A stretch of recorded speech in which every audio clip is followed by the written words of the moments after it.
नाम का इतना बड़ा प्रभाव है कि रूप ध्यान के लिए आपको प्रयास नहीं करना पड़ेगा। राधे राधे दोस्तों, आज इस वीडियो में जानने वाले हैं क्या कहा पूज्य महाराज श्री ने आज जन्माष्टमी पर, और क्या भगवान नाम की महिमा और संतों की महिमा बताई उन्होंने। ये इस वीडियो में हम जानने वाले हैं, तो जरूर इस वीडियो को पूरा श्रवण करें जिससे कि आपको लाभ इसका मिले, और प्रयास करें कि महाराज जी की बातों पर चलने का, जिससे कि हमारा जीवन परिवर्तित हो और हमको संग से बचे रहें। प्रभु ने ध्यान का वर्णन किया कि जब कोई उपासक यम नियमों का पालन करता है तो हृदय पवित्र होता है, मन एकाग्र होता है, उसे फिर शरीर स्थित करना पड़ता है आसनों में। 48 मिनट से प्रारंभ होता है और 3 घंटे तक अनिवार्य होता है। 3 घंटे तक बिना हिले डुले, यदि सिद्धासन पद्मासन में तो उसे साधन सिद्ध उपासक कहा जाता है। जिसका साधन सिद्ध होता है, आसन प्राणायाम सूक्ष्म मन एकाग्र, वही भगवत ध्यान रूपी समाधि को प्राप्त होता है। कल वर्णन किया भगवान के रूप का, आगे वर्णन कर रहे हैं जब कोई भक्त एकाग्रता पूर्वक ऐसा ध्यान करता है जैसा कल वर्णन किया गया, तो भगवान मुस्कुराते हुए उसके चित्त का अपहरण करते हैं। ऐसी सुंदर झांकी कल सुना है आपने। भगवान खिलखिलाकर हंसते हुए उसके मन का अपहरण कर लेते हैं। तस्यावलोकमधिकम कृपयाति घोरत तापत्रयोपशमनाय निशिष्ट मक्षणों। भगवान तीनों ताप का हरण करते हुए हंसते हुए उसके चित्त का अपहरण करते हैं जो रोज प्रभु का ध्यान करता है। अगर आप निरंतर नाम मंत्र जपना स्वीकार करेंगे तो ध्यान करना ही नहीं पड़ेगा। ये हम शुरू से कहते चले आ रहे हैं, स्वाभाविक ध्यान होने लगेगा। नाम का इतना बड़ा प्रभाव है कि रूप ध्यान के लिए आपको प्रयास नहीं करना पड़ेगा। देखिए रूप नाम आधीना, सिद्ध बात है। जब हम विवश होकर, प्रेम विवश होकर नाम जप करते हैं तो रूप स्वाभाविक आ जाता है। एक क्षण के लिए भी कभी हृदय से रूप टरता ही नहीं। राधा वल्लभ लाल को हृदय ध्यान मुख नाम, ये एक संबंध है।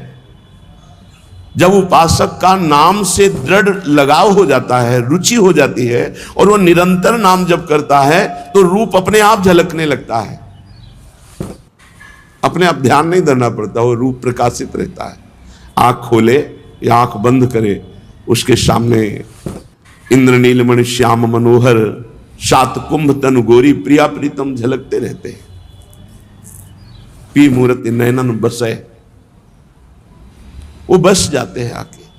खास बात है निरंतर नाम जप। ये जरूर है कि शास्त्र संत और गुरुजनों के वचनों का आश्रय लेकर जो अनुभव हुआ, वो अगर बात मान लोगे तो कोई भी हो, कहीं भी हो, आपका परम मंगल होगा। ये हम चीख चीख के कह रहे हैं। ये ध्यान करना बड़ा कठिन है अष्टांग योग के द्वारा, बातें बना लेना सहज है, लेकिन जो आप योग के द्वारा, ध्यान योग के द्वारा नहीं उपलब्धि प्राप्त कर सकते, वो आप नाम के द्वारा प्राप्त कर लेंगे।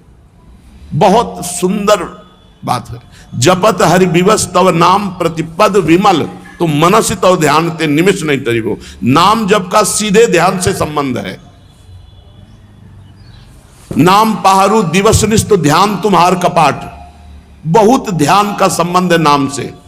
जो जितना अधिक नाम निरंतर जपेगा, रूप अपने आप प्रकाशित हो जाएगा। हमारी ये बात बैठा लो, ऐसे ध्यान करने में मुनि मन ध्यान धरत नहीं पावत। देखी रूप नाम आधीना। भक्तजनों के अत्यंत घोर तीनों तापों का शांत करते हुए उनके चित्त को चुराने वाला वो रूप प्रकाशित, और हंसते हुए प्रभु दिखाई देते हैं। श्री हरि का जो हास्य है, हासम हरे रवनता खिल लोक तीव्र श्लोकाश्व सागर विशोषण मत्युदारम। जो प्रभु का हंसते हुए ध्यान में दर्शन है, वो बड़े से बड़े शोक अश्व सागर को सुखा देता है। जन्म मरण के दुख को मिटा देता है। बड़े बड़े मुनियों को काम मोहित कर लेता है और हरि अपने भ्रकुटी संचालन से काम को नचाते हैं। वो हरि जब मुस्कुराते हुए भक्त के हृदय में प्रकाशित होते हैं, तीनों तापों का नाश, समस्त दुखों का नाश और मन को चुरा लेते हैं। ये मन चोर है। अब उसके हृदय में अत्यंत प्रेमार्ध भाव जागृत होता है। श्री हरि का वो हंसना, उसके चित्त का अपहरण करना, मन का अपहरण करना और मन का प्रेम में डूब जाना, वस्तुतः यही जीवन का परम लाभ है। भगवत ध्यान में पुलकित होकर अश्रुधारा चल रही, मन प्रभु में पूर्ण रूप से आसक्त हो गया, यही जीवन का परम लाभ है। इस प्रकार साधक का जब प्रभु में प्रेम हो जाता है तो हृदय भक्ति से पूर्ण होकर द्रवित होने लगता है। शरीर में कंपायमान, कपकपी आ जाना, रोमांच हो जाना, उत्कंठा जनित अश्रुधारा बहना, ये परम लाभ।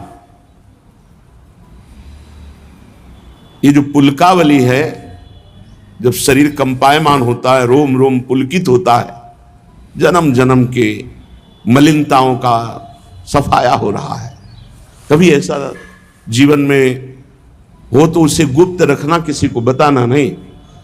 आप में यदि कभी भागवतिक भाव आने लगे तो उनका प्रचार प्रसार मत करना, नहीं वहीं से बंद हो जाएंगे। बहुत से ऐसे संत महात्मा साधक जन अपने अनुभव बताते हैं आकर के कि ऐसी ऐसी स्थिति थी, अब वो बंद हो गई। उसका कारण दो ही होता है, एक वैष्णव अपराध और एक अपने मुख से अपनी स्थिति का वर्णन कर देने से।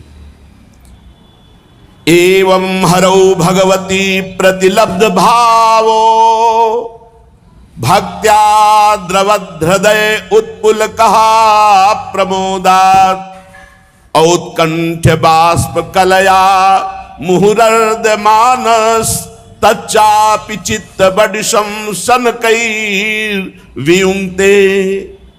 जब इस प्रकार साधक भगवत आराधना में लगता है तो उसका श्री हरि से प्रेम हो जाता है, प्रभु से प्रेम हो जाता है, हृदय भक्ति से द्रवित हो जाता है, शरीर आनंदातिरेक से रोमांचित, पुलकित, कंपायमान हो जाता है। उत्कंठा जनित प्रेम आंसुओं की धारा बार बार बहने लगती है। फिर जैसे मछली कांटे में फंस जाती है, वो निकल नहीं सकती, ऐसे ही मन हरि में फंस जाता है, वो निकल नहीं सकता कि अब वो विषय की तरफ भाग पावे। माता जी, जैसे तेल खत्म हो जाने पर दीप शिखा अपने आप भस्म होकर राख हो जाती है, वैसे ही ऐसे भक्त के जिसका शरीर रोमांचित, अश्रुधारा, कंपायमान, हृदय भक्ति से द्रवित, उसका संपूर्ण आश्रय, विषय, राग, ये सब नष्ट हो जाता है। ना किसी व्यक्ति वस्तु का आश्रय, ना किसी व्यक्ति वस्तु से कोई आसक्ति, ना कोई भी भोग वासना, शांत हृदय। जैसे दीपक का तेल खत्म, बाती जलकर राख हो गई। अब वो ब्रह्माकार, भगवदाकार स्थिति में आ गया। उठते बैठते, चलते फिरते, खाते पीते, सोते जागते, हर समय प्रभु में स्थित है। ठाड़े बैठे परे उताना, कबीर काहे हम राहें ठिकाना। ब्रह्माकार स्थिति, भगवदाकार स्थिति। इस अवस्था के आने पर जीवत्व का नाश हो गया। अब वो जीव नहीं रहा, जीव कहा गया देहाभिमान के कारण, देह भाव के कारण। अब ध्याता, ध्यान, ध्येय, त्रिपुटी का लय हो गया। केवल ध्येय बचा, ना ध्याता और ना ध्यान क्रिया, केवल ध्येय।